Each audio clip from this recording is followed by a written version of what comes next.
नमस्कार, मैं मानव बरताल, नवक्रांति समाचार के लिए। और आज मैं पहुंचा हूं अपने पैतृक गांव रड़वा। यहां पर दक्षिण काली का 9 दिवसीय यज्ञ प्रारंभ हुआ है। आज इसका 8वां दिवस है। आपको बताऊंगा मैं किस ढंग से यहाँ पे ये यज्ञ समापन की ओर जा रहा है। यहाँ पे बड़े बुजुर्ग भी हैं, उनसे भी जानेंगे, इस गांव के बारे में जानेंगे, इस यज्ञ के बारे में जानेंगे और बहुत कुछ जानकारियां इस गांव की है जो कि इतिहास में दर्ज है।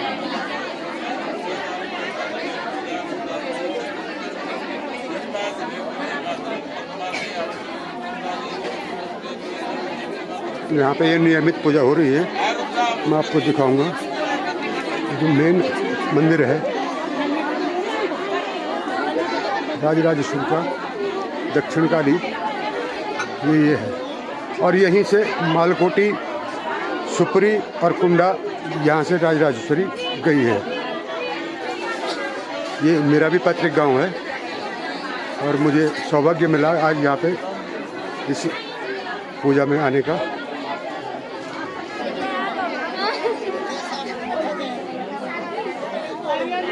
ये मेरे पैतृक गांव की हमारी कोई जिया लगती होंगी, कोई बहन लगती होंगी। धियानियाँ ज़्यादा देख रहा हूँ मैं, इस पर्व पे आ रखी हैं दूर दूर से। काफ़ी सालों बाद ये आयोजन हो रहा है। यहीं कहीं मेरा भी कहीं एक मकान रहा होगा। मकान तो क्या कह सकते हैं कि एक उभरी रही होगी, उभरी।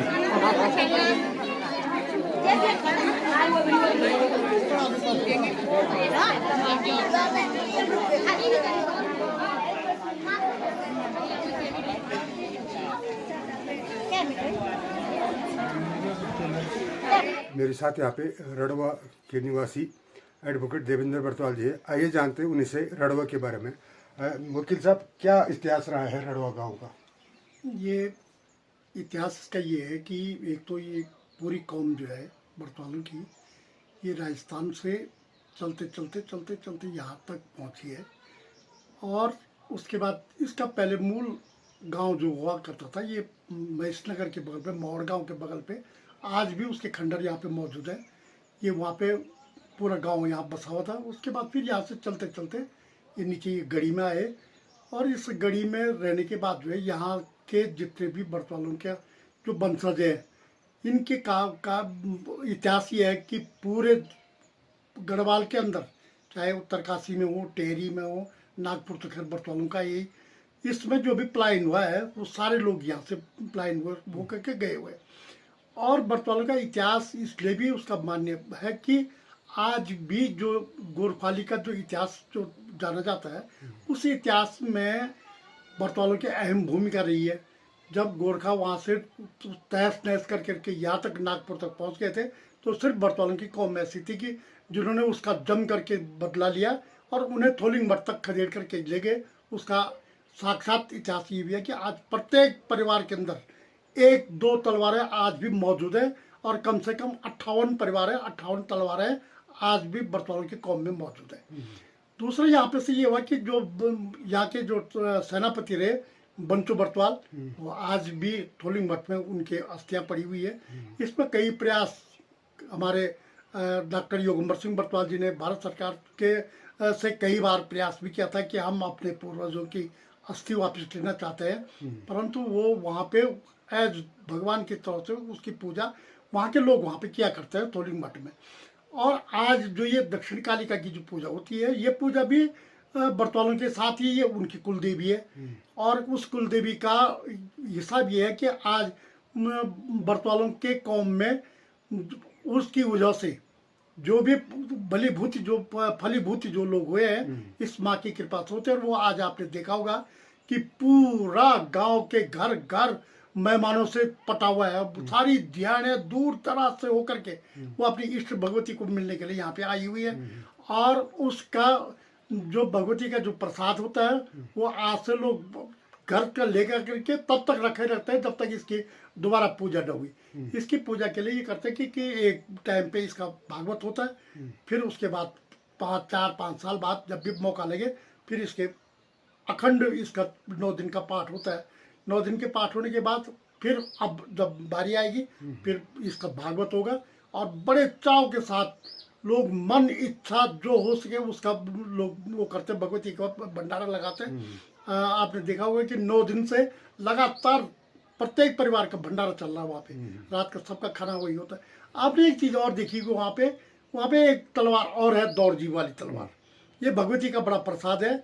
और उसका नाम लेते ही मैंने कोटद्वार नजीमाबाद तक के लोग यहाँ आते हुए देखे उसके, जिसमें डॉक्टरी इलाज में जो है आज भी अगर दौड़जीब जानवरों में आती है, मनुष्य में आती है, उसका एकमात्र इलाज ये है कि उसका मेडिकल जो इलाज है उसमें ऑपरेशन है। और ऑपरेशन में उसमें सिर्फ नीचे से एक जीभ और आ जाती है, धीरे चलते चलते जैसे बड़ी होगी मुंह बंद होना शुरू होता है, पानी भी नहीं पिया जाता। उसका मेडिकल इलाज ये है कि ऑपरेशन है, और ऑपरेशन में 99% उसमें डेथ है।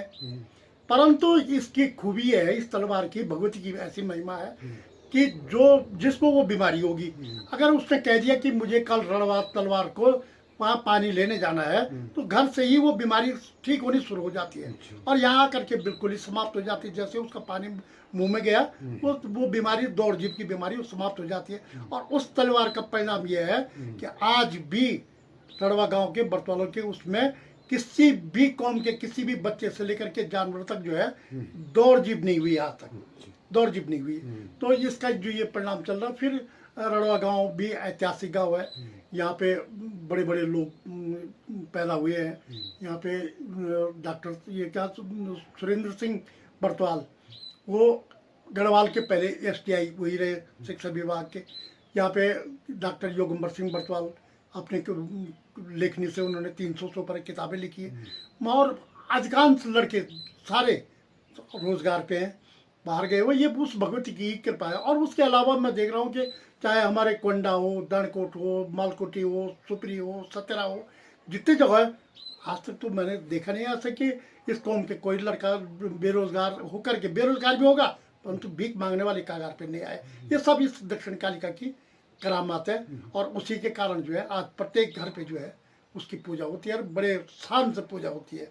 और मानून जी आप भी आज आए, आपने विक्रम सिंह चाजी ठोदार जी की भी याद बड़ी की, और पूरे बरतवालों की आज इतनी खुशी थी कि हमारा एक गांव का प्रतिनिधि मानून सिंह बरतवाल जी भी यहाँ पे पहुँचे। इसके लिए आप भी बधाई के पात्र हैं। धन्यवाद। जैसा कि आप सुना, बरतगढ़ यहाँ पे हुआ करता था और यहाँ की जो तलवार की महिमा है वो आपने सुनी। पुराना इतिहास आपने सुना कि खदेड़ पट्टी क्यों इसका नाम पड़ा। हूणों को खदेड़ने वाले इसी गांव के निवासी थे, बरतवाल लोग थे। मेरे साथ यहाँ पे महाराजा क्षेत्र के बाजगीर हैं। क्या शुभ नाम है आपका? सर पंकज कुमार, स्वर्गीय श्री गरीबदास। अच्छा। PWD में मेरे पिताजी नौकरी करते थे। अच्छा। मेरा बड़ा भाई साहब यही है, देहरादून में रहते हैं। ये सब मुझसे बड़ा यहाँ मेरा ससुराल है। अच्छा। अब मैं अपनी देवभूमि में कर रहा हूँ। अच्छा। स्वागत कर रहा हूँ कि देवताओं के प्रति मेरा जो है मैं वो सब चीज़ करूँगा। मेरा भाई मेरा यही है PWD में। मैं यहाँ पे ढोल नाचकर आपके स्वागत कर रहा हूँ आपके साथ। और हमारे साथ ये बरतवाल बंधु यहाँ पे जो भी है सारे, जरा स्तुति कीजिए तो ढोल दमाओं के साथ।